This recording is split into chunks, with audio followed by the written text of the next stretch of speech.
I mentioned the testy debate there already on social media. You wouldn't believe, of course you would, you'd understand the sewer it is, the rejoicing here that the President has got the coronavirus infection, and it's a pretty ugly scene. And some of the media coverage, as I mentioned, in the US has been pretty hysterical. I showed you some from CNN before. Have a look at this. This is some more of the initial analysis in the dead of night from CNN. Number one question is the President's health. I do not think that any other sitting president in office has faced something this serious in decades. I mean, it's hard to think. You know, you think of heart attacks, you think of other issues. Obviously, Ronald Reagan being shot, things of that nature come to mind when you think of the President having something that is so serious. As I mentioned, a bit of perspective here. 4 presidents assassinated, world wars, civil wars, the attempted assassination of Ronald Reagan mentioned there. This is a president who's been infected with the coronavirus along with his wife, Melania. Let's bring in our regular Friday contributors now. Catherine McGregor joins us live from Canberra, and Nicholas Reece from Victoria, locked down Victoria. Now, both of you have worked in political offices. Both of you have been political analysts for the first time. Start with you, Nicholas. Obviously, we all hope the President doesn't get too crook and recovers very quickly. But what's your reading of how it changes the political dynamic in the here and now? We're in the middle of a very important campaign. Look, can I begin by saying, like you do hope that President Trump has a speedy recovery from this disease. Given his age at 74, he does carry a higher risk than younger people. So you wish him all the best for his health. In terms of the politics of this, well, look, I'm actually not surprised that this has happened. Donald Trump has.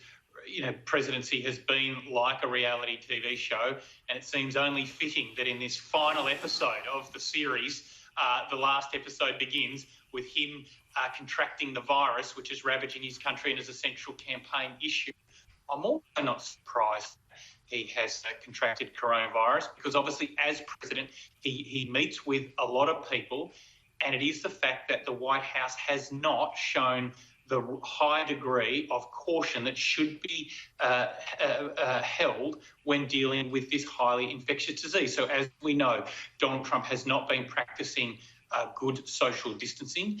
He's been reluctant to wear a face mask. And so he has exposed himself and put himself at risk through this reckless behaviour. In terms of the political dynamics... Hang on a second. We'll just move on here to Catherine there because, I mean, on reckless behaviour, the man hasn't been hiding in his basement. Sure, we could all stay in our basements and not get infected, and he has been out and about. He's now contracted the coronavirus, Catherine, like so many other people have in the United States.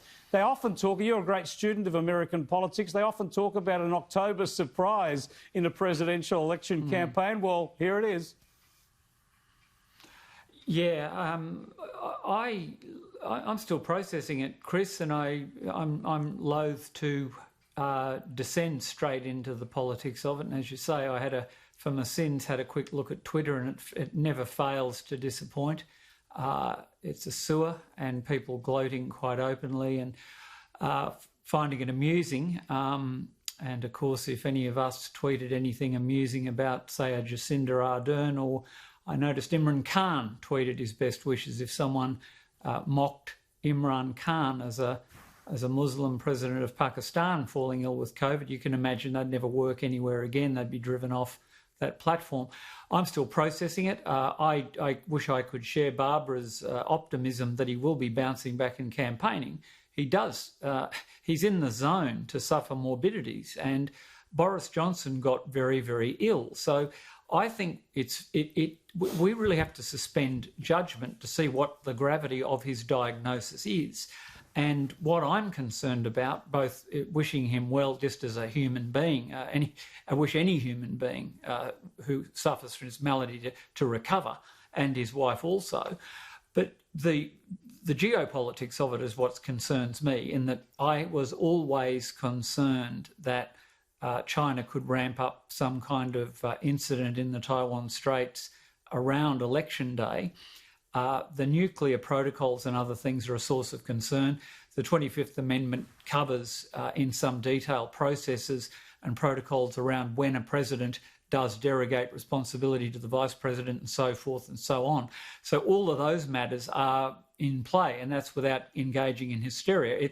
At this point, it's a positive test, no more, but you know, there's a lot of unknown unknowns, as Donald Rumsfeld would have said. So yeah, I think it's a very messy time. And they are always in play, and they're always in play to a greater extent during a campaign. And you're right, this adds another layer of complexity. I think this is a major story. I'm not downplaying it, but I think people talking about the worst crisis ever for the US government are definitely overplaying it. John F. Kennedy was killed. Yeah, exactly. John F. Kennedy was killed, you know, in War of 1812, the British Army burned the Capitol and marched on Baltimore.